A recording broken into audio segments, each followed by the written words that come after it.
He's bigger. He's got more confidence. And, you hope that that transfers into success for us. Landon Reeves he's a West Texas kid. He's got a great leg. He's kind of used to this environment because it is different kicking out here. You got to be used to it.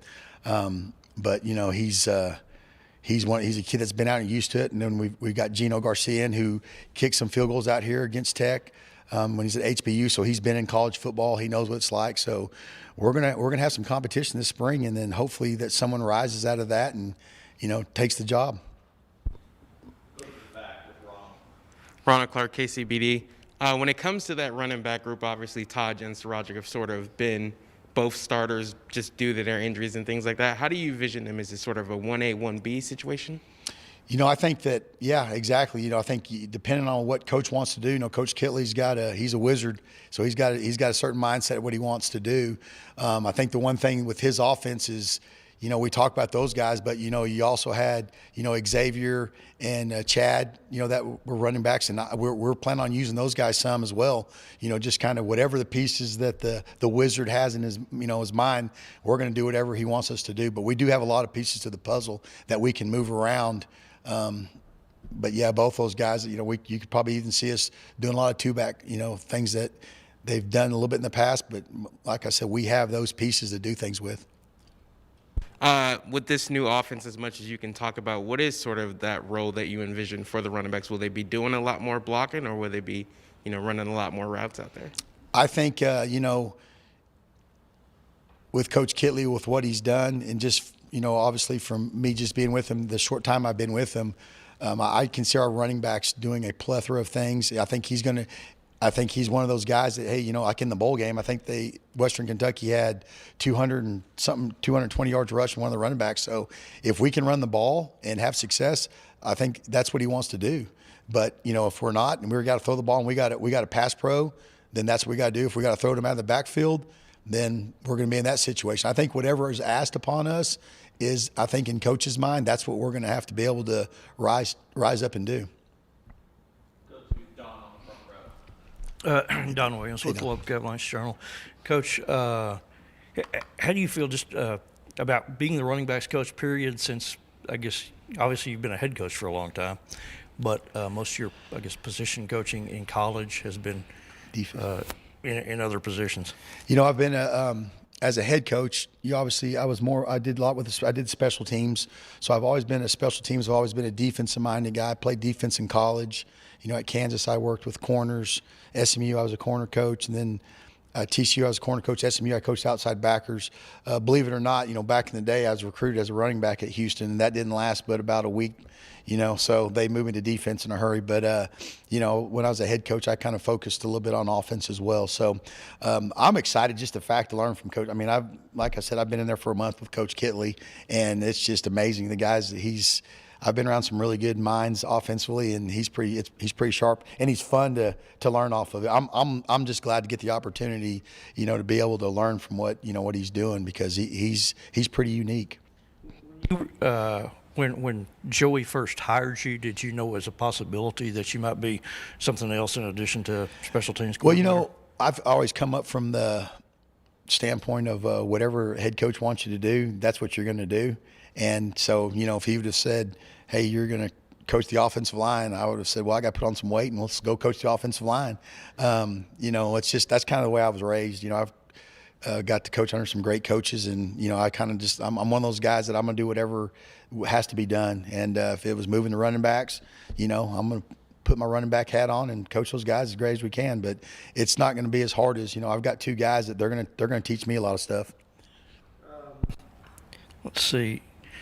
When you were coaching at Arlington Bowie, you coached a game out here in Jones Stadium against Coronado. You remember that one? Yeah, we did. I had some great players. I remember coming out here and we played them out here. It was fun. I always wanted to play a game because we always came out.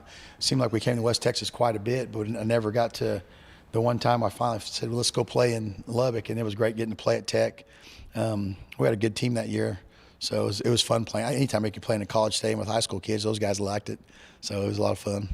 What was maybe the biggest game possibly that you coached as a high school coach against Joey? Do you remember any big Well, I game? can tell you, I can give you a great example. The first time we played against each other, he actually could have scored 100 on me. And the next year, he had like a 36-game win streak, and we actually beat him at Cedar Hill. And then we spent half the game arguing at each other across the hash. And he called me that night, and he said, "Hey, let's don't ever play each other again because we're not going to be friends much longer." So that kind of ended him and I playing against each other. But it was great for us. We both had great schools. Obviously, he went on and won state championships, and I usually got beat in the semifinals or the quarterfinals. So he's the head coach at Texas Tech, and I'm his assistant coach. So and I guess what? I'm fine with that because he deserves it. Go to the back to Chaz. Coach Chaz Wright, K-Mac. What guys in the spring are you looking forward to seeing on the field with pads on when it comes to kick returners and punt returners? You know what? They've all, Price, I watched him some last year. Watts, the Watts kid's he's probably one of the fastest kids. Xavier, White, I think I'm gonna train him to do it. Chad Townsend, there's 4 guys right there that, I think can give us something. The biggest thing is we've got talent to do it now. We just got to kind of make sure that, kick returns to me, it's more about getting the ball and not making bad decisions. And so that's kind of what we're going to teach those guys in the spring to make the right decisions. Then, having the guys up front, putting us in schemes that we can, return the ball and get some. I look at punch, trying to get first downs, kickoff returns, trying to get the ball. We've got a good starting field position. So we're going to train those guys this spring. Coach Jones, he's already been working on it. He's great with it. I love his demeanor with it, and I think him and I are going to work really good together. Sean Dillon, Alpha Media, Rockin' Pregame. Coach, you talk about the relationship that you've had with Coach McGuire and the relationships that you're having with Coach Kitley. How has the other coaches and you, there's such a unique amount of experience in so many different areas. How can this Red Raider coaching team be a special team? You know what? I think anytime you've got a new coach, like with Coach McGuire, the one thing that I know of being so close to him, he pretty much got every guy he wanted.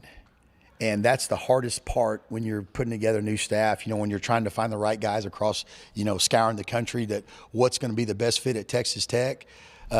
He did a great job of assembling a staff that, I'm just telling you, you go in the locker room, these guys we're working hard every day. We love being around each other. We're laughing, and you got to have that in this profession.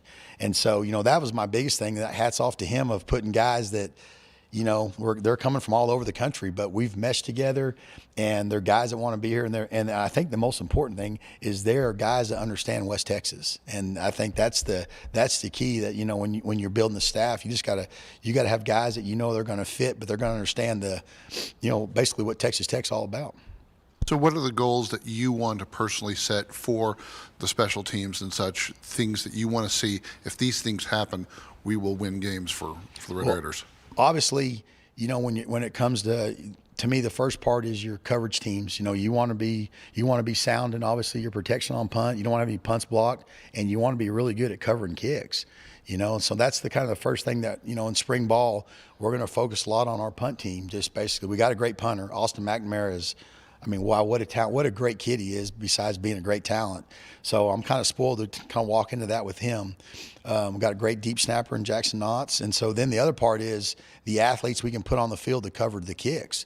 I've always been big on making sure that we put the right guys out there to give us success. So obviously our punt and kickoff coverage, Trey Wolf's got a big leg. Hopefully people always say, well, how do you have a good kickoff team? Well, you got a kicker that puts the ball in the end zone. That's how you have a good kickoff team. So we're going to put some pressure on him to make sure that we do that from that standpoint, coverage and then returns, just smart decisions.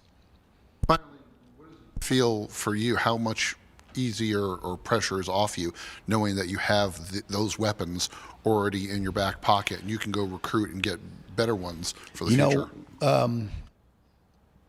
Pressure to me, like I said, I put pressure on myself even every day I come to work because I want to win as bad as anybody. And so the pressure is just all on myself as far as, I'm putting pressure on. We still got to be successful, whether we're teaching the kid how to hold the ball, kick the ball, whatever we're doing, snap the ball. So the pressure is basically I'm going to put on myself every day. Good part is, yeah, you're right. We've got the kids to do it. Now we just got to make them more successful doing it.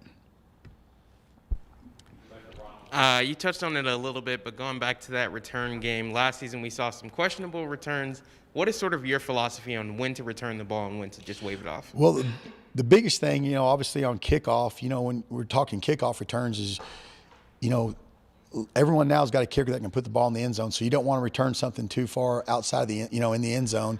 And then the balls that they're returning that they give you, I'm always saying once they miss a kick, that's the ones we want to return. And basically our frontline guys always being set up for when that does happen, that we're successful. At SMU, we had one of the leading kick returners in the country, and it was all about, that kind of concept. Don't make any bad choices, because when you make bad choices, there's usually a bad return. So it starts with the return, this making good choices and smart decisions. All right, that'll do it. We'll have Coach Kitley here in a minute. Thanks, guys.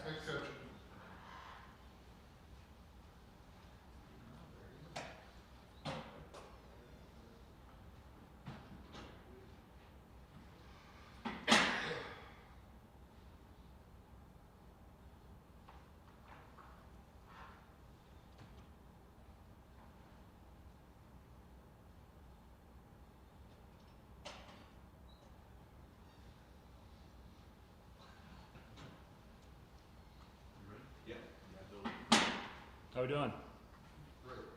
I'm good. All right, we'll go ahead and fire away. We'll just start with Jared like usual. Hey, Coach. Jared Johnson, Inside the Red Raiders, 24/7 Sports. I guess first off, a lot's been made about when Coach McGuire was introduced. He talked about playing complementary football, and then yesterday he talked about incorporating the screen game as the run game. I guess everybody's interested to hear your philosophy on that and incorporating the run game and the screen game as a run game. Yeah, I mean, I think first and foremost, we got to find each week what's it going to take to be the most successful at the end of the day. So we're going to run the football here for sure. I think the RPO world that a lot of teams live in right now, it really is. It's complementary football, and it's just an extension of the run game. And so kind of what Coach McGuire was talking about yesterday is, we're going to have the perimeter screens going with the run. When the box is light, we're going to hand it off, and when they're trying to kind of add that extra hat to the box, we may spit it out there on the screen game. So you're going to see a little bit of that as both goes. At the end of the day, once again, we're going to try to just do whatever's best to move the ball downfield. Much has been made, and rightfully so, about Coach Kingsbury's influence on you and your style. But what are some other influences and some other coaches that have contributed to your style of play? Yeah, I think if you go watch me, starting in 2018, moving on from Houston Baptist, and then kind of what we did at Western Kentucky this last year, I think you'll see the kind of the adaptation of the offense over the last 4 years. I took over the offensive coordinator there at Western Kentucky, and I got to mesh with Coach Tyson Helton, who's well-renowned offensive guy, been around a lot of really good players, been a really successful offensive coordinator and now head coach. And we kind of came in there and we sat down early on and then said, hey, how can we make the best offense possible? Let's mesh a lot of the stuff you're doing pass-wise, and let's look at some of the stuff I'm doing run-wise, look at how we're protecting the quarterback and some of those things. So Coach Helton had a huge impact on me as far as kind of meshing the offense together with a little bit more of a diverse run package, if you will. And a lot of the tempo and some of the pass stuff still is kind of my roots that I learned from Coach Kingsbury. But definitely those two, I'd say, are the two biggest influences on kind of schematically what we're doing offensively now. Go down to Don front row. We'll go up to Ronald after that. Hey, Zach, Don Williamson, Lubbock Avalanche Journal. Xavier White and Chad Townsend now listed on the roster as wide receivers. How do you envision using them? Yeah, so we're going to use them in a lot of different facets. Those two guys are kind of Swiss Army knives, as we like to see. Officially on the roster, they're going to be, wide receivers, but you're going to see them in the backfield. You're going to see them split out wide. We're going to use those guys in a lot of different variations. And also, can you tell us, since you coached him last year, what to expect with Cole Spencer once he gets back on the field? Yeah, huge get for the Red Raiders. Cole Spencer's a phenomenal young man. We talk about being a pro around here all the time. That's one of Coach McGuire's sayings, be a pro, and Cole really embodies everything of that. He's a professional, battling a little bit of that knee, but he'll be back soon, and we can expect, just a professional that's a really good player. Very excited to have him here. And what's it like for you just being back here and kind of where you grew up? Yeah, it's awesome. A blessing. Kind of surreal still at times, I have a lot of honor walking in this building every day and having this double T on my chest, and just what a special deal for me to be back home. Lubbock is my home. West Texas, these are my people. Texas Tech clearly has been very, very good to me and my family, and just very excited and humble and blessed to be back. Go to Ronald in the back. Ronald, KCBD. Obviously, what you did in the passing game this past season was amazing. What do you sort of envision from this quarterback group and see them in that aspect? Yeah, once again, it's very too early to say. I love my quarterback room. All three of those guys right now with Tyler, Donovan, and Barron. Great relationship with all those guys. Those guys were all very talented. Looking forward to seeing kind of how they progress as spring goes. But once again, as far as what we're going to do offensively, it's just too early to say. We got to get into spring ball. We got to see, once again, what's going to be the best way for us to win football games, whether that's, 11 personnel, 10 personnel, 12 personnel. I think you're going to see a lot of that as we go. But at the end of the day, as far as, how we're going to throw the ball or how much we're going to throw the ball, a lot of that's just going to depend on kind of how spring ball goes and how I see those guys progressing. What do you want to see from that competition? What, solely traits do you want to see out of the guy who sort of emerges as the number one? Yeah, I mean, first and foremost, just you said compete. I want to see all those guys compete. We're going to have 15 spring practices, and what you hope is on a daily basis you see those guys improve every day. And just get 1% better every day. Clearly at the quarterback position, you're looking for a leader that can lead the team. That they know no matter what the situation is, let's get this guy the ball and we can go down the field and score to win the game. Protect the football. We've got to protect the football. Got to limit the sacks. And at the end of the day, be a game manager too, and be able to understand situational football and making sure that, if I call them the man beater and they come out in zone, well, we've got to understand that it's zone defense and we've got to get to a different play. So some of those things are the biggest thing that I'm looking for. Go to Sean in the middle, then Chaz. Sean Dillon, Alpha Media, Rocket Pregame. Coach, as you get here and you see this assortment of this collection of VIP coaches from around, how do you guys come together as one, and what have you seen from all the experience of all these coaches, and how is that helping you?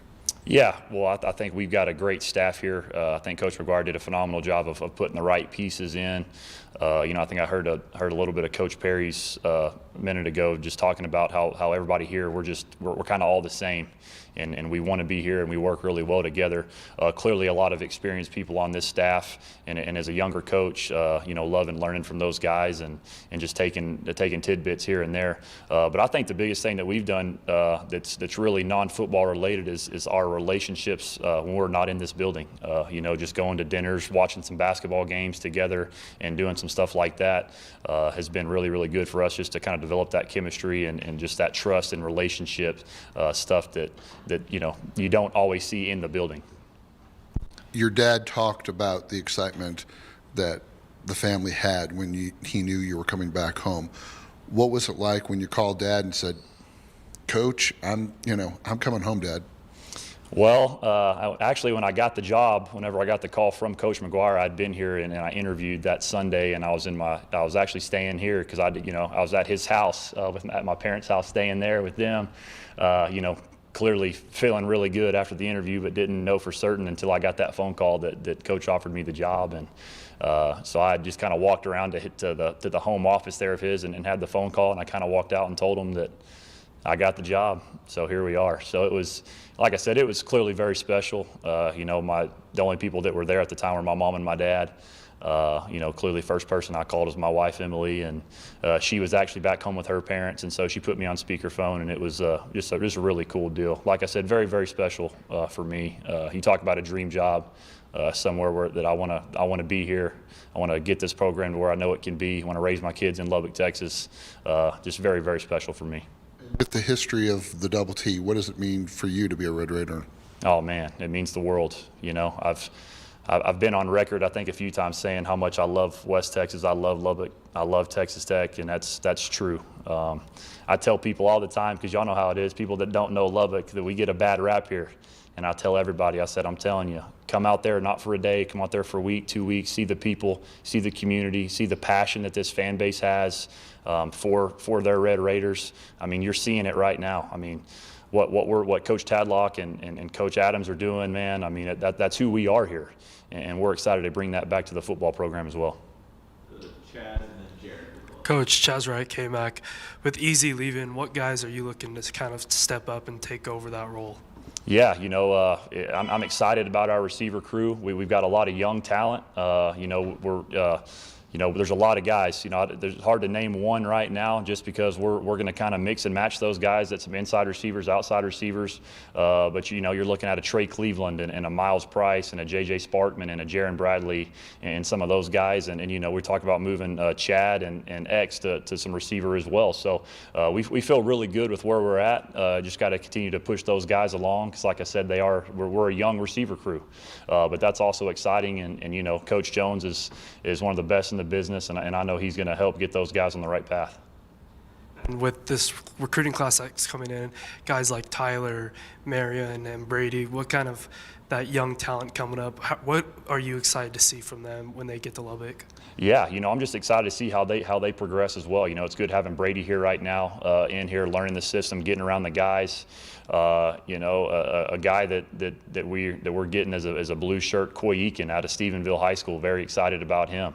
I think he's a plug and play guy that can come in and do a lot of things for us. You got Tyler King, one of the fastest young men in the country. When you look at his track times, clearly that's exciting for me, man. Just getting a guy that I can line up in the slot and tell a safety good luck, and I can try to blow by him. So just, you know, you look at those young guys, man, just looking at them to come in and compete, put their head down and grind and see where we can go. Hey, Coach, speaking of recruiting, what characteristics do you look for in quarterbacks that you target? Yeah, same thing. Number one, when you're talking to the head coach, you got to find a kid that's a leader, that guys want to rally around, that they believe in.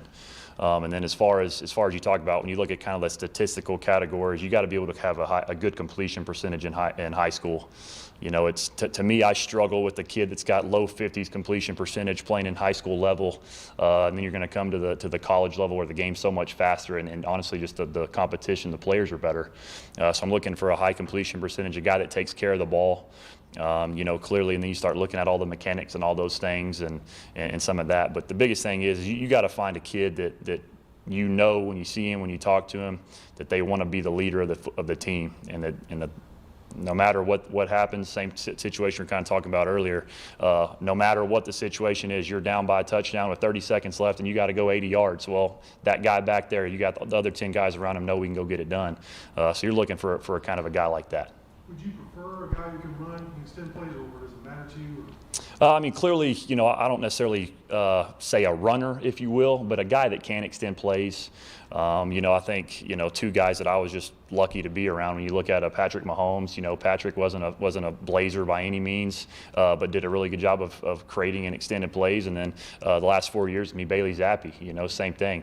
You know, I think he ran a 4.78 at the NFL Combine, not a blazer, but really good at evading sacks and just having that moxie and that savvy in the pocket to understand and just have that little bit of mobility back there just to help take the sacks off. Because you talk about taking sacks off, you're talking about no negative yardage, which is positive. All right, that'll do it. Coach Kitley, we'll have, I think, Josh Cochran next. Appreciate it. Thanks, Coach.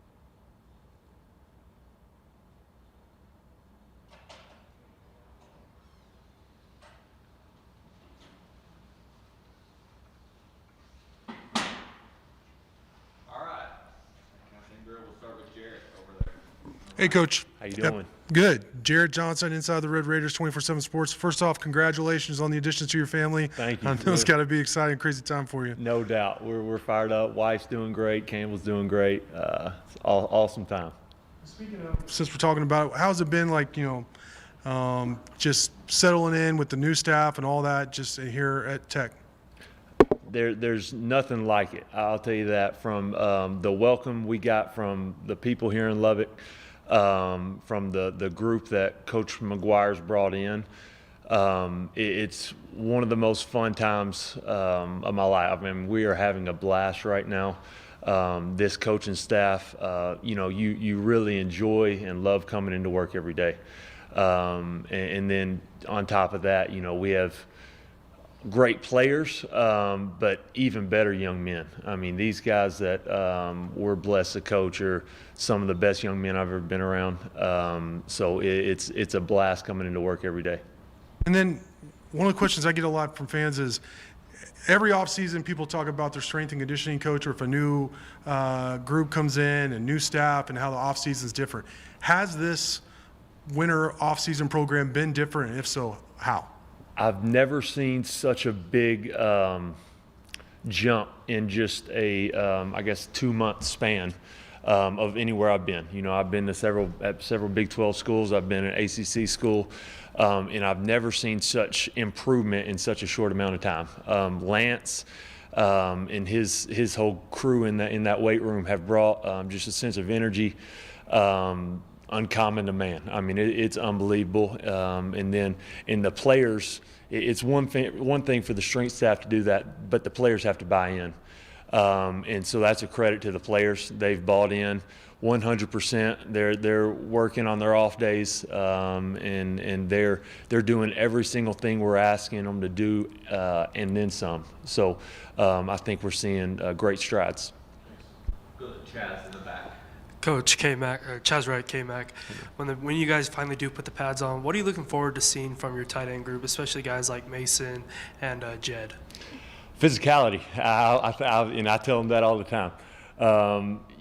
They're the tight end position. It's such a tough position just because you got to know it all, right? I think you got to be the smartest guy on the offense, probably besides the quarterback, but you got to know everything. But you're having to, we talk about number 2 in our plan to win is dominating up front. We're considering ourselves up front.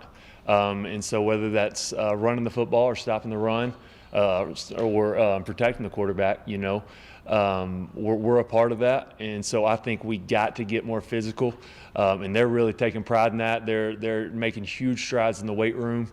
And I've seen them, even when we're doing kind of our football conditioning, they're out there on their own doing drills. And so they're wanting to improve in the run game. That they were great receiving tight ends in high school. And so now we're working on improving their game there, but also becoming more physical. And then how much easier does it make your job as a coach to have guys that are 6'7", 6'8", 6'9", and pretty much run like giraffes like they do on the field? It's a blessing. I'll say that. It is a blessing. Not a lot of coaches are just blessed to come in a situation like I've came into. I have a young group with a really high ceiling. And so that's my job to make sure and develop them into the type of tight ends that are going to fit our offense well. And I think they all have the potential to do it. We just got to develop them into that. Coach Sean Dillon, Alpha Media, Rockin' Pregame. We've been talking with all the coaches about how the coaches are coming together. Talk about how having such a experienced staff coming together is going to help you as a coach. It's goes beyond words. I mean, being a young guy, 29 years old, I don't take for granted this opportunity one bit. Coach McGuire, believed in me and gave me this opportunity, and I don't take it for granted one bit. And so getting to surround myself with whether it's young coaches like Coach Kitley that is just an offensive mastermind, or an experienced coach, going against Coach DeRuiter every day. Kenny Perry, Emmett Jones in our offensive staff room. Just so much experience. You learn a lot of X's and O's and scheme-wise from them. But then you also learn how to just build relationships, and so I feel like I'm learning something every day from those guys. And like I said earlier, I've never had more fun just going into that offensive staff room every day with Coach Hamby and Coach Kitley and Coach Jones and Coach Perry. It is just a phenomenal group, and it really is a family. Coach McGuire did an unbelievable job finding guys that are not only great football coaches, but even better men. On the concept that you're a new dad, are you getting better at changing diapers, or are you? Woo! Don't ask my wife that question. Oh man, I'll tell you this: that first one was tough on me. I'll give a shout out to my mother-in-law. She helped me out with that one. What do you want to see out of your position crew, and what do you want to be the goal that you set for this team? I think we have a couple guys in our room that can be leaders. I really do believe that. Whether that's Henry Teeter, Mason Tharp. There's several of those guys that can be leaders, and I expect them to know and to do their job at a high level, and that's on me and my job to prepare them to do that. But then they have to put in the work, and kind of like what I talked about earlier. I really believe, especially this spring, we want to get into becoming the most physical football team we can be, and so I think that's something we can really improve on this spring. So Ronald in the back and then Don. Ronald Clark, KCBD. Obviously, you mentioned, you have a senior in the group, but mostly a young group. Where do you sort of see the room, growing the most over the season, I think over what I've seen since I've been here is just strength, which goes to Coach Lance and the weight room. They have made tremendous strides. You look at Mason; he's legitimate 6'8", 6'9", and just has a frame. He can be he can be 260 and still look skinny as can be. And so I think we have the potential, the frames to be prototypical NFL size tight ends. We just got to develop into the play of those guys. And I think one of Coach McGuire's things he talks about the most is being a pro, and so that's how they take care of their bodies. That's making sure they're recovering. That's make sure they're putting the right things into the body, whether it's weight gain, weight loss, weight maintain. That's carrying their jug around every day. You hear that probably a pretty good bit. All about that jug life here, and it's really just taking pride in the details and making sure you're always taking care of your body. Obviously, you talked about, putting a bit of an emphasis on getting bigger and learning to protect, for the run or the pass. Do you have sort of a preference on what kind of, specialty tight end that you like? Do you like more of the style of, someone who can block but also catch out of the backfield as well? Or what's sort of your preference when it comes to a tight end? Yeah, 100%. In this offense, we got to have a guy that's versatile. We got to have a guy, and Coach Kitley does a great job of, he's going to use his strengths of what we have. And you just go back and look at what they've done at WKU. They lost some tight ends early in the year, but they were using 2 tight ends on the field, 12 personnel, pretty good bit. He's going to use whatever personnel he has, and so we have to do a really good job of developing and being versatile and being able to be physical, nasty, dominant in the run game, take pride in that. I consider us an extra offensive lineman in the run game, so we have to take pride in that. And then I also consider us an extra wide receiver, when we split out. So we have to take pride in being the most versatile position on the offense. Go to Don up front. Don Williams from the Lubbock Avalanche Journal. Coach, I was looking at your recruiting profile from Rivals coming out of high school. And that showed you had a scholarship offer from Tech. Do you remember any interaction with coaches out here when you're a recruit? Yes, sir. Yes, sir. That was, that is funny. That was way back. Don't hate me for this. I grew up dreaming of going to Texas, and so that was kind of I was a Texas boy, and so that was kind of my dream growing up. And so when all those Texas schools started offering me, in recruiting has changed a little bit. Back then it was kind of you had your dream school and you just went to your dream school. You didn't go on a lot of trips and everything. So I never had the pleasure of coming out to Lubbock until, I guess, football season of 2012, my sophomore year. And I'll never forget being hit with that tortilla right off the bat. And as soon as that happened, I knew this place is different. This fan base is different. They may have, it's a great crowd, but they may not have as many fans. The stadium may not be as big as some of the other stadiums in the Big 12, but it's louder. I know that. We have our fan base here and just being around this basketball game, we've been going as a coaching staff all the time, and there's nothing in the country like it. Not in the Big 12, in the country like the fans here at Texas Tech. I was curious also, Mac Brown, what did you maybe learn from him since you played under him, and then I guess you were with him again a couple of years ago? Yes, sir. Coach Brown is probably my biggest mentor. He recruited me out of high school, and I went and played for him. I worked for him at North Carolina, like you said. And the thing about Coach Brown, and it's exactly the same as Coach McGuire, is when you talk to him, you're going to feel like the most special person in the world.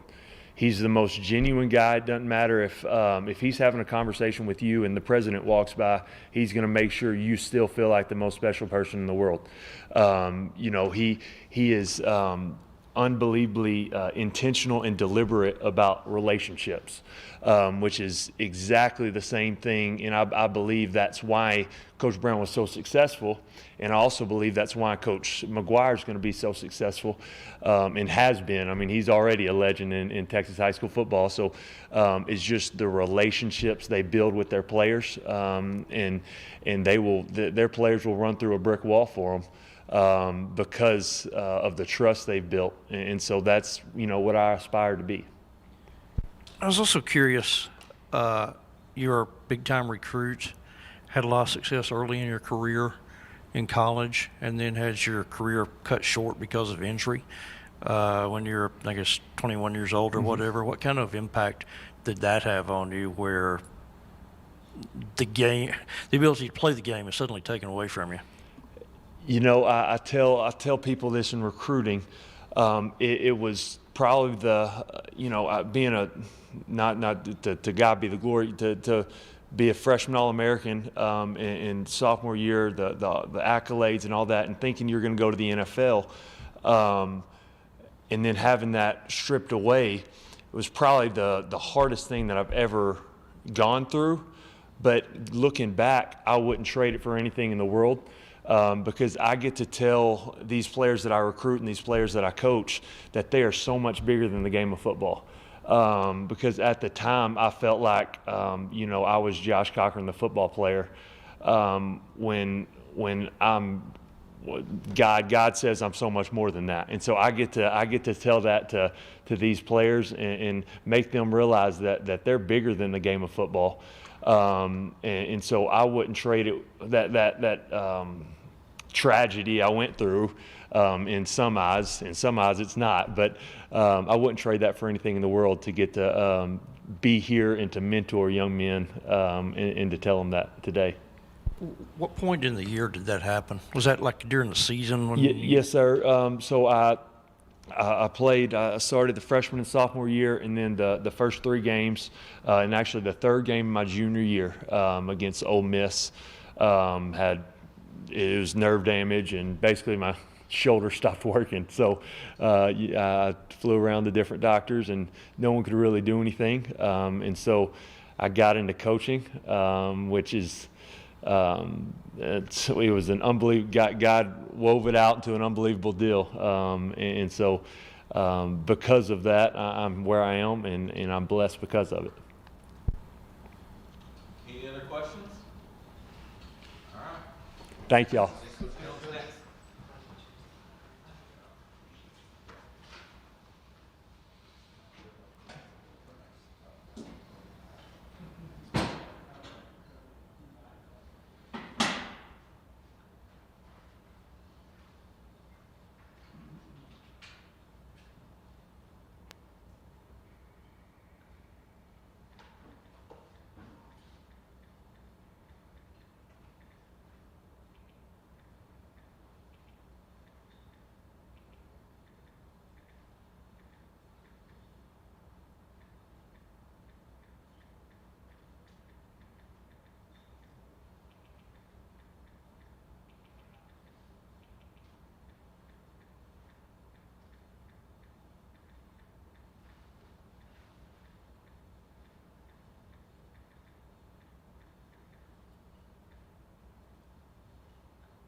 What's going on? Good to see y'all again. All right, you'll probably recognize several faces throughout here. We'll start with Jared over here. Okay. Hey, Coach. First off, welcome back, of course. How you doing? Good, yeah. And I guess my first question would be, how different is it this time coming to Tech as opposed to your first time? Really feel like coming back home, this time compared to the first time. Nothing against the guys the first go around. Here is just more a sense of togetherness. Everybody on the same page. There's a true identity. You know exactly where we're trying to go. So Coach McGuire is doing a great job as far as instilling the message in us and relaying it overall to the team also too. So everybody on the same page, everybody speaking the same language, and just tons of juice throughout the building on a day in, day out situation. Speaking of that, it seems to be obviously more juice on the recruiting trail. Is it different recruiting to Texas Tech now than it was before or not? I think it's probably different in a good way. It was easier then also too. Me being a receiver coach, everybody was infatuated with Coach K. They knew he was going to throw the ball. Coach McGuire, coming from the high school level, worked himself up. Definitely know what it takes to attract young high school players. Definitely know what it takes to build relationships with high school coaches throughout the state of Texas. So just collectively, it is kind of easier, for one, because we're doing it as a team, So, I would say it is easier. Then the competition and just your thoughts on some of the young guys, the outside receivers, just all the receivers, but specifically the outside receivers. Well, outside guys, we're extremely big. We have those big guys that had some success last year, especially in the bowl game against Mississippi State. So that's carrying over throughout the spring. They all hungry, want to be coached up. Definitely great students in the classroom. And just through our football school that we experienced the last 2 to 3 weeks, I can see improvement in that amount of time that I had the chance to work with those guys. So they're great students of the game with the outside guys. Inside guys, we have plenty of inside guys to work with. They're all strong, very twitchy. You got your Miles Price, your Xavier White, your Chad Thomas, your Nehemiah Martinez, and Jordan Brown transferred in. You know, there's Drew Holcutt, there's Hayden Wigginton.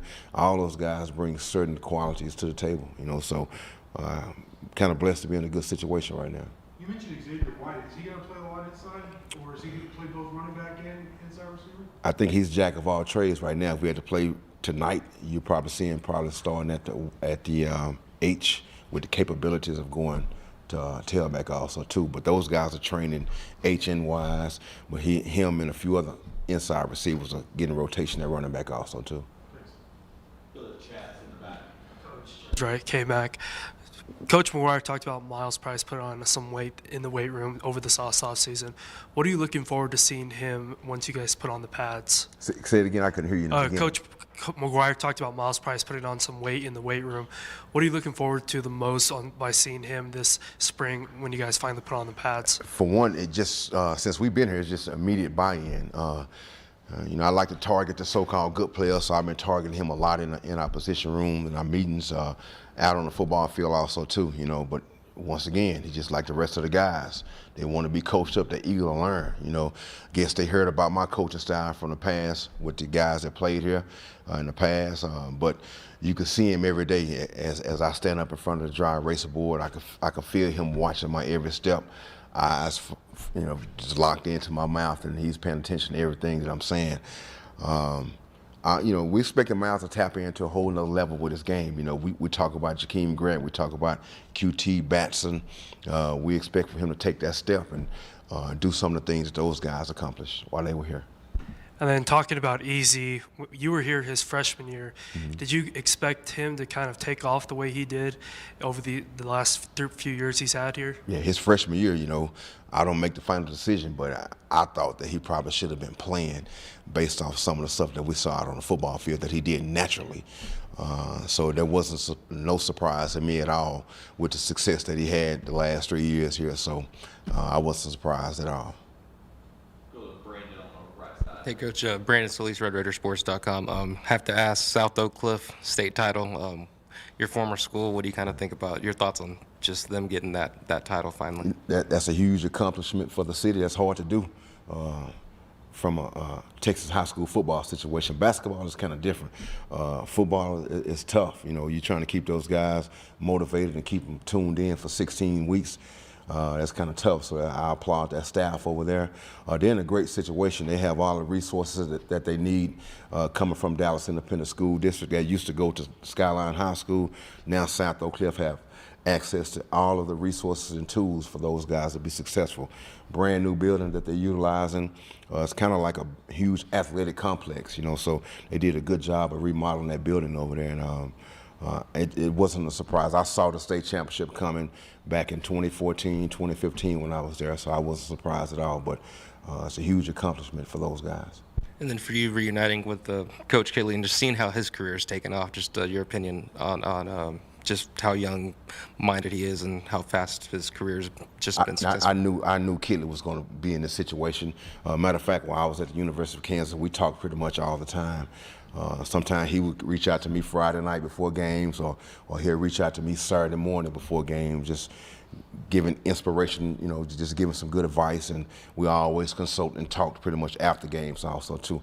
And if I had questions and I needed some answers about certain concepts, certain reads, I would always reach out to Coach Kitley. So I wasn't surprised at all, you know, because I saw what he did when he was here as a GA working with Pat and those other quarterbacks. Very smart guy, man. He gets along well with adults, and all the kids respect him also too. So he does a good job as far as connecting with peers. Go to Don in the front row. Hey, Coach. How you doing? Good. Been a while. Mm-hmm. You mentioned a moment ago when you're talking about Xavier White, you said he could, if you're playing a game today, he could be starting at H, which was kind of interesting because I guess Miles is kind of the returning guy at H. What would the competition like between those two guys be? Well, you know, the system kind of changed. The thought process of the system changed. So it's more, if we had to line up in 10 personnel, 4 receiver set, those 2 guys would be out there and they're both trained at the same spot. Miles is getting a little bit more at the Y right now. X is getting some at the H. But at any moment, those guys can switch up. I like to train all 4 spots to those receivers. So just in case when stuff happens, you want to keep the best 4 guys on the field. Competition's been great, even with Jordan Brown coming in, Jordan is showing those guys some things from a fundamental standpoint that can help them with their game. And also those guys are showing Jordan some things that can help him with his game also too. But the competition has been extremely high, because you have Nehemiah and Chad right behind those guys at the same time making plays also too. And they both bring great qualities to the program also too.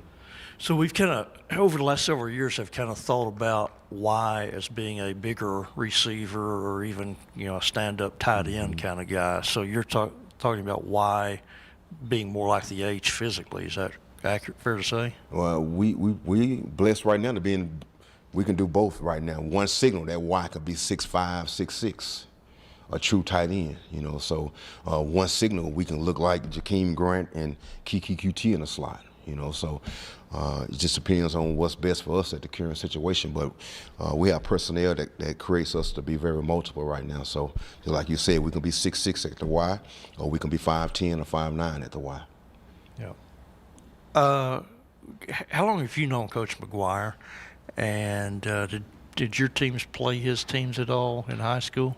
I known him for a long time, throughout my time pretty much coaching at Skyline. I was at Dallas Skyline from 2005 to 2011. And so that's when I started hearing his name a lot and started researching him a lot. He's one of the coaches throughout the state of Texas who I followed and tried to get good advice from. If I ever was presented with a head coaching opportunity, and when I got the chance to lead a program, he was one of the guys I would reach out to. My time at South Oak Cliff, we did play in 2014. It was a huge classic football game. It was a sold-out stadium, so it was a big, and I was blessed to be in that situation because he didn't have to agree to play that game, but he just knew what I was trying to do with that program. He gave me a chance to put SOC on a huge platform to kind of bring some attention to that program. So I applaud him for that situation. And what stadium did y'all play in? John Kincaid. Let's see. Mm-hmm. So obviously, when he got the job here, I think you kind of sent out a tweet that people regarded as, "Hey, hire me." I mean, you wanted to come here, obviously, right? Well, we always talked about. I see him on a recruiting trail. Don't ever forget about me, Coach. I tell him the same thing. No, you don't forget about me. When I got the opportunity at Kansas last spring, he was one of the first coaches to reach out to me. And three words: energy, energy, energy, energy. 4 words, actually, is what he sent me. And I was like, yes, sir. I knew exactly what he talked about. So we stayed in contact. Our background is almost similar. So we always had great respect for each other. You answered a question a moment ago about somebody, and I wasn't sure who you were talking about, but Antoine Wesley, what have you thought about what he has done since you were here when he was a young receiver? He's always been a true student of the game. However way he can improve himself from a physical standpoint, he's going to invest into it. However way he can improve himself from a mental standpoint that's going to help him play, he's going to invest himself into it also too. So he's a true student of the game. I can remember showing Wesley to some young receivers as a freshman, then showing him as a junior in college also too. So you see the progression he made. Some guys amazed by seeing him as a freshman compared to his last year at Texas Tech, but that was all part of his process. Some days out of spring, Wesley will go through practice. That last spring he experienced here, he'll go through practice for like 2 or 3 weeks straight without dropping the ball. So always locked in, tuned in, focused. So Cliff knew what he was doing by bringing in Antoine, and plus Antoine can help that receiver room as far as from an offensive perspective. Go to Ronald in the back, then Sean to close. Ronald Clark, KCBD. Obviously, you got mostly a young group, but a lot of guys who've already shown some flash. You got a range of different sizes and things like that. What do you sort of see the ceiling of that group, or what are sort of your expectations out of them this year? It's a very high ceiling, because they try to. I constantly challenge receivers. I challenge players. They all know I'm a guy of 1,000 personalities, so it just depends on the mode of the day. But I'm known to challenge guys, and they responding well. You know, we always talk about playing a position like an all-American physical middle linebacker. That's how we approach that position from a wide receiver perspective. And then, you know, we want to change the identity as far as how you label air raid receivers. Some guys label those guys as the finessing type. We want to change that perspective. We want to be bullies when it comes to playing a position in this air raid offense. So, you know, they all buying into that, you know, because everything that they experience in the weight room, that attitude has to transfer over to football also too, you know. So I like what I'm seeing, and I'm expecting those guys to really, you know, do some damage out on the edge, on the perimeter, in our running game and our screen game, and going up and attack the ball also too, you know. So all of those guys pretty much bring special teams value also too. So just can't wait to get spring going to see who emerge outside and see who take the next step inside. An Alpha Media Rockin' Pregame. So in other words, you don't want to see an air raid kind of receiver. You want to see a smash mouth receiver. Correct. Yes, sir. You know, just having an attitude and being ready. Deep in November, playing in those physical style football games. It's raining. It's cold. You know, we can dig our cleats in the ground and get down and dirty with the best of them, you know. So you can't just talk it. You got to drill it. You got to put them in situations and keep applying pressure to those guys, look for that response to show that they'll be ready for that situation. And really, that's what this program is built about, tough. You just have a tough mindset, you know. So that's what we are doing with the receiver room also, too, just instilling just a toughness thought process from all aspects. But you're pretty much is the mindset is that there's a chip on the shoulder of this team, that, you know, there's a different level of aggressiveness that you want to see out of this team for this year. I won't say it's a chip, but that's who we are, you know, aggressive, tough, very competitive, and outwork anybody in the country. That's just who we are, you know, it's just our DNA, you know. So we talk it all the time, and we're going to put them in tons of situations at practice to show who's ready for those moments. But like what we're seeing in the weight room with all those PRs and those maxes, you know, that's a grimy style in that weight room. So it all has to transfer. It can't stop once we start spring ball, and it definitely won't stop with the receiver room. So I'm looking forward to battling with the defensive backs and battling with those outside linebackers to see who's ready to stick their nose in there. You know, you want guys to go up and make plays when the ball coming away also too, but you know, I sometimes, you know, when you dominate the guy in front of you, it make your job a lot easier in that third and fourth quarter also too. All right, that'll do it for Coach Jones. We'll finish up with Hamby. Awesome. Thank you. Good seeing you.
No pressure. Hello. This is the most important guy in the room in the building out here. No pressure, Andy. Sounds about right. How we doing? Fantastic. All right. We'll switch it up this time. We'll go with Brandon first. Hey, Coach. Brandon Solis, RedRaidersports.com. What's up? Kind of full circle for you coming back just to Lubbock. Man, okay, first things first, I married a girl from Lubbock, right? So full circle. I was here 2004, 2008. I came back here 13 to 15, and now I'm back. So roughly 9 years doing this. Everybody, I don't want to downplay anybody saying a dream job. this is the job I thought I was never going to get. Because you don't think like that. You know what I mean? You're thinking, do your job, see what the next one is. It's been amazing. It's been utterly amazing. So I can't put words into it. It's really weird driving around 82nd Street and you still feel like you're in college. And then you think this is the side of town I'm not supposed to be on, and now you live there. So, you know what I mean? You think you're going to be in Tech Terrace forever. It's kind of like that. So hard to put into perspective. And then just your relationship with Coach Kitley. You spent a few seasons with him, and then how long have you known him, and just kind of how your relationship is with him? I feel like I have to kill this statement finally. So from Zane Perry to, let's see, everybody's involved. Let me make sure I'm right. Jared Kasser, Zane, Drew Cunningham, Jordan Davis, Zach Kitley, and I'm going to miss somebody. Kevin Kilmer's in there. We've all been in a group message since 2013. We've all been working together. So I've known him for a long, long time. We all took different paths, but at the same time, we've all figured it out. So when Kitley shows up, I need to say Coach Kitley. When Coach Kitley showed up in Western Kentucky, it wasn't even like easy. It was like, what do we got to do? So as soon as he came there, I was helping teach half the staff, and then he's teaching the majority of the staff. So I'm sitting there, I'm doing all the pass game stuff. With it comes the pass pro, and he's doing everything else. So it was a good connection, good fit, and it was easy. And the product was on the field last year. I mean, he's an amazing dude. He protects me a lot. I'm not going to sit here and say I'm the guru. That man protects me a lot, and he helps me out a lot when it comes to our offense. Hey, Coach. Jared Johnson, Inside the Red Raiders, 24/7 Sports. Every time I've heard Coach McGuire talk since he's been hired, he's mentioned the offensive line. Improving offensive line play, is perhaps the most important thing we have to do. So my question to you is, how do you plan on doing that? Okay, how do I put this lightly? If you can handle me, you can handle anything. And the reason I say that is because there's a lot of philosophy that I shouldn't be doing a bunch of corrections on Saturday. I really shouldn't. What I should be doing is I should be, Monday through Friday, I'm going to be on top of these kids in a different sort of way of it's all about ball when we get in here. Life is life. We're going to talk about life. I'm going to have a relationship with these kids. I'm going to have a deep relationship with these kids. The kid we just signed, Cole Spencer, I've known him for 6 years. I've committed him 3 times now. So, I mean, that's a wild situation. So when we talk about relationships, I take that off the table because of the fact that that's day one. I should be doing that as a coach. When it comes to football, I'm very demanding. The different kind of demanding is like I'm not going to scream at you and then not explain it. I feel like I've had from here all the way to the NFL, I've had every single type of coach. I've had the screamer that didn't explain it. I've had the dude that like loves you up and he just loves you up. And I think I've had a merger of everything in between in my coaching career. And I've seen a lot of coaches coach. So I think the concept of putting that weight on, the offensive line and what we have to do. Yeah, we have to do it. We're at Texas Tech. I mean, this is Lubbock, Texas. There's one thing that everybody knows about it. You're one, you're gonna have pass pro, and 2, when you run the ball, you better be murdering people. I mean, that's the mindset. So when I come in here, I mean, I sat in that row right there. I mean, seat 20, row 3. Row 3, seat 20. I mean, if you're an offensive lineman at Texas Tech, your mindset better be, I'm going to walk a little old lady across the street, and when I step on the field, everyone should be absolutely terrified of you. And so that's kind of the mindset of how we're going to change the philosophy around here. I'm also curious, going into spring ball, the competition at center, who all is going to get looks there, and just what type of player you're looking for at center? That's personal now. I mean, so that's kind of where, how do I put it this way? Everybody's going to have a shot. I mean, look at my career, and Don knows this best. From the walk-on tryouts yesterday, I was a walk-on tryout kid. I became a player. I got a scholarship. I became more of a player. I became a starter. I don't care who you are. I really could care less. And a lot of coaches are able to say that. They can say that, but the difference is I've lived it. So when it comes to saying who's going to be the protected center, I'm not even going to talk about it. Because my biggest thing is we got 3 kids there in the rotation right now. So you got Cade Briggs, you got Franks, and you have new guy Dennis Wilborn. They're all going to take rotation. If I have to put Weston Wright there, he's going to take snaps. If I have to take Caleb Rogers and put him there, he's going to take snaps. But the difference is in this offense, the biggest strain that we're different from other people. A lot of people put strain on the tackle. The strain is on the center, and I'm very, very, very, that's a very personal subject for me. So I make sure they understand that. Coach Chaz Wright, K-Mac. with the young recruiting class you guys have coming in, guys like Caden, Sheridan, and Eric, what are you looking forward to the most when they get on campus? Just watching them develop, honestly. Summers are huge. I mean, they're literally baby giraffes. I call them puppies. And when they get here, they're overwhelmed a little bit. And, their first drill, you got to remember being 17, 18, you show up. It's like Weatherby. I mean, he's a fish out of water right now. As soon as you get them acclimated, everything happens pretty quickly. But the skinny guys, they get to fake it a little bit because they get to run 7-on-7 and do stuff. When it comes to the O-lineman, when you're 17, 18, we're in COVID now, guys. We're playing with 24-year-olds. So when you get an 18, 19-year-old that comes in out of high school, it's funny to watch them just progress because you get to have a lot of fun in the film room with watching them kind of fall all over themselves. Everybody was a stud in high school, and a lot changes when you get to this level. And then with the weight room workouts and the on-the-field workouts you guys have had so far, who's kind of been that vocal leader so far? Honestly, it's been Caleb, it's been Weston. I mean, you're the guys that are returning. But if y'all are allowed to ever watch a weight workout around here, you can be as vocal as you want. It's one of the loudest rooms you've ever seen in your life. There's juice everywhere, and our strength staff is absolutely hands down phenomenal. They're some of the best I've ever been around in my entire life.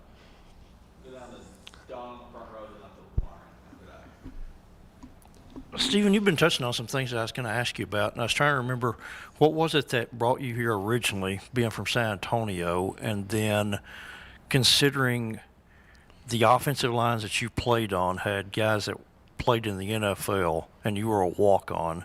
What was it that allowed you to emerge and play at the level you did, and not having the same pedigree as those guys had? Yeah. Quick path here, San Antonio. San Antonio at the time was kind of under-recruited, honestly. I was coming out. I really didn't have a whole lot of offers. It was more of funny story I can tell you very quickly. I had a team out of Chicago. I won't say what the team was. Came down and visited me in school and said, "You're not big enough, and you're not tall enough, and you're not big enough to play D1 football. So you should come here to this school in Chicago." And I promptly took the pamphlet that they gave me and I threw it away in front of them, and I walked out the door. I was stubborn. I wanted to play in the Big 12. That was my path here. Originally, I had a bunch of looks. I had a lot of people reach out, say, "We'd love you to be a walk-on." This is one of the places where I came here over a summer, and I hung out with a bunch of buddies that were actually coming here from high school, and I fell in love with this place. It was just it was unique. It was enough distance where I was away from my family. At the same time, if I needed to get home, it was the Big 12, and I fell in love with it. Now, coming here and beating the odds, that's simply the grace of God. There's nothing that says, "Oh, I was just better than everybody." The difference between me and everybody else was I walk in and the first guy I meet is Manny Ramirez. The second guy I meet is E.J. Whitley. The difference was those guys did help me out, but at the same time, it was a rough path. They weren't going to put up with anything. So it was either fight, get in and get out, or you're going to fight and stay with us. So, it was a battle every single day. And my whole goal was to win every one-on-one rep that I got. So if I got one rep, I tried to win that. And that's how I earned the respect of the entire offensive line, and that's how I became who I was. But when you look back, I'm nobody in the scheme of the entire thing, because there's, like I said, when we look back from 2000 to 2010, you have some ballers coming out of here at the O-line, true massive humans. Just take Louis Vasquez, for instance.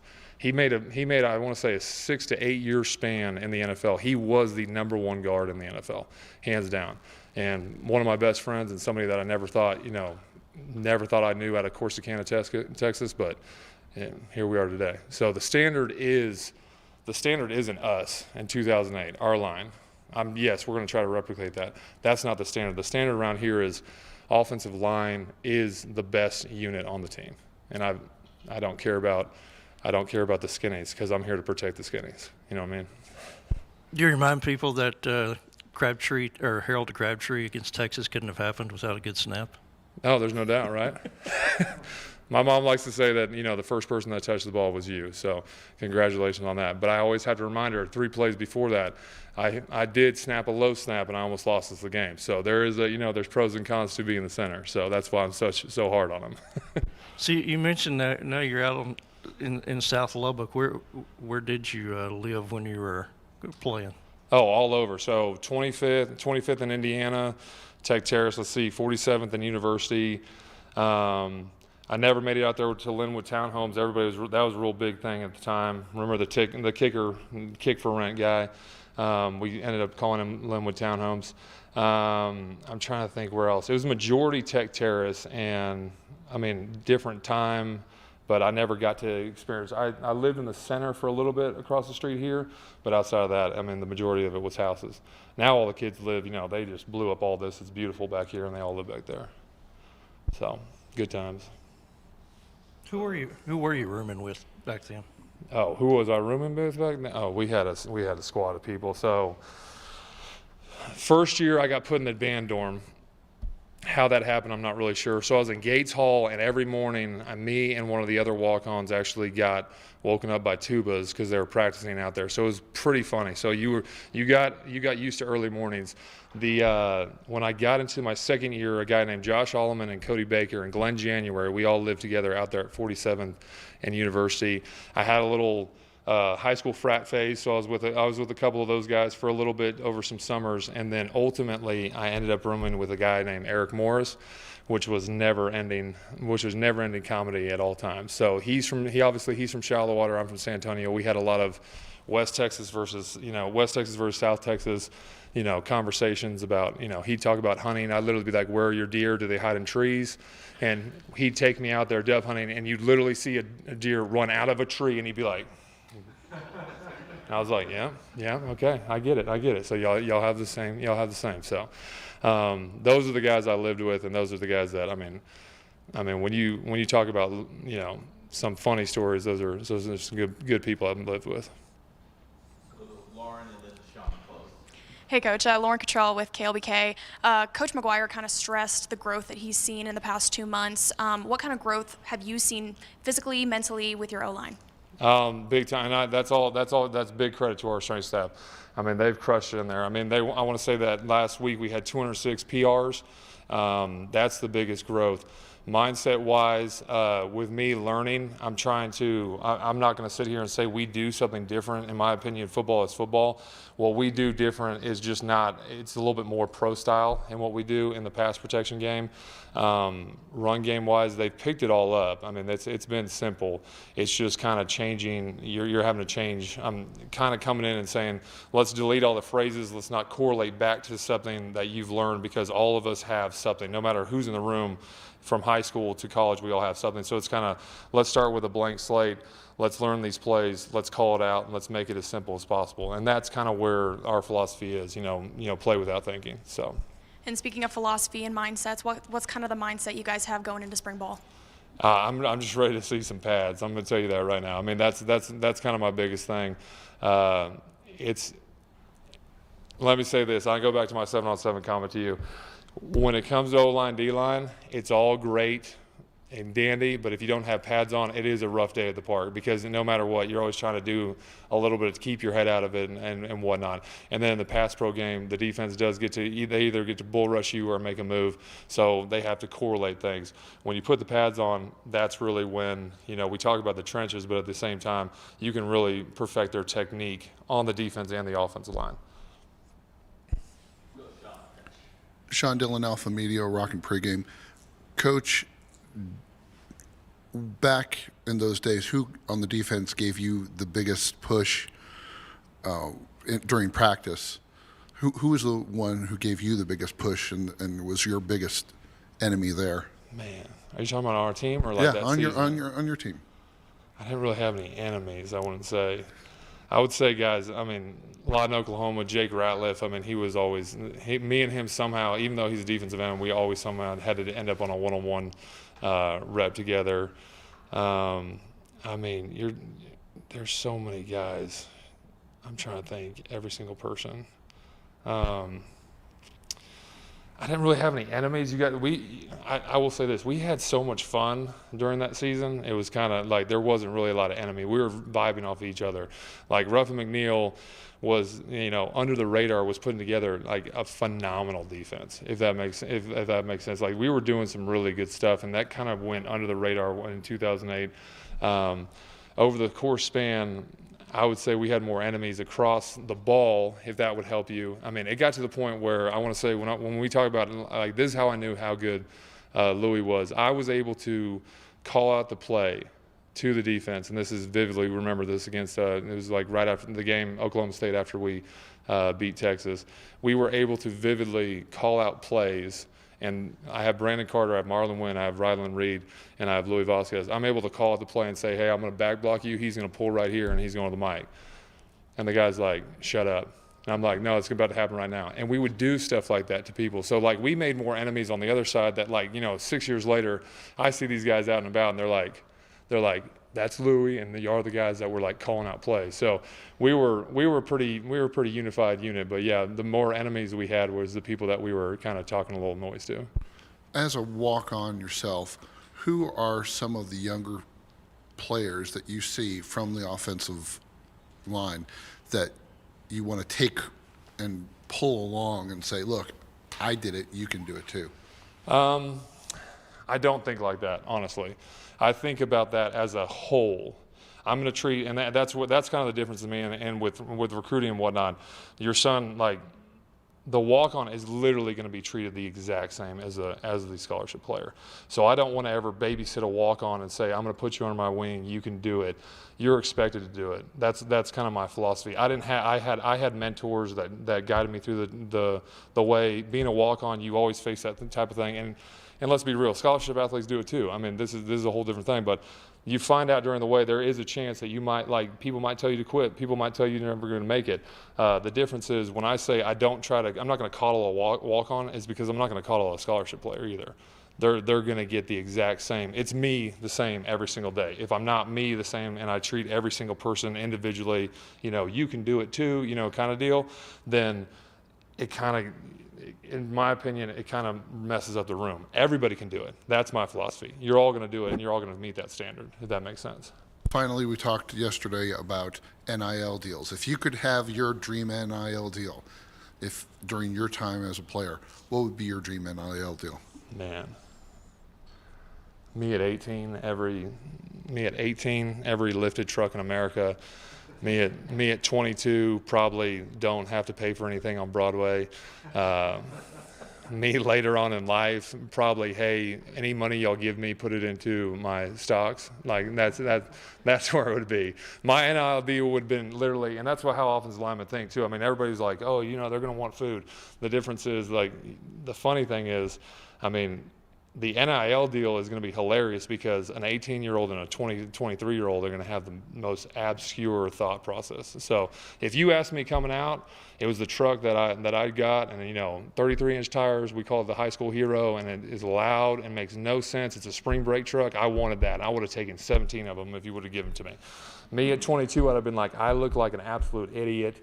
Give me something different, you know what I mean? So the NIL deal is pretty funny to me because the puppies are going to be a lot different than the older guys. That's good. Any other questions? All righty. See y'all.